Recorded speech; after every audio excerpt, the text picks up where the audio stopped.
Come இன்னைக்கு Sunday. என்னுடைய கணவர் வந்து ஆஃபீஸ் போயிட்டாரு. அதனால் முக்கியமான வேலை இருந்ததுனால ஆஃபீஸ் போயிட்டாரு. என் மாமியாரும் ஊருக்கு போயிட்டாங்க. இன்னைக்கு காலையில் தான் போனாங்க. அவங்க போன அப்புறம் எங்கள் நாத்தனார் வந்து கூப்பிட்டு போனாங்க.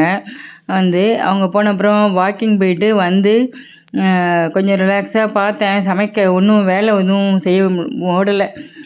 நிறைய பேர் இருந்துட்டு திடீர்னு யாரும் இல்லாமல் போனது. அதுக்கப்புறம் சரி காஃபி குடிச்சிட்டு சமைக்க ஆரம்பித்தேன்.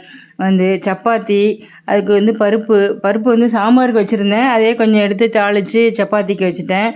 சாம்பார் கத்திரிக்காய், முருங்கைக்காய், மாங்காய் எல்லாம் போட்டு ஒரு சாம்பார் வச்சேன்.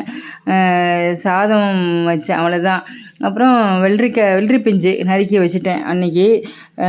ரொம்ப சிம்பிளாக சமைச்சோம். ஆனால் நல்லா இருந்தது. எல்லாருமே என் பொண்ணு நல்லா சாப்பிட்டா. அப்புறம் எங்கள் நாத்தனார் ஃபாரின் போயிட்டு வந்தாங்க. அதனால் சாக்லேட் கொண்டு வந்தாங்க. அதுதான் நல்லா இருந்துச்சு. ரொம்ப டேஸ்ட்டாக இருந்துச்சு.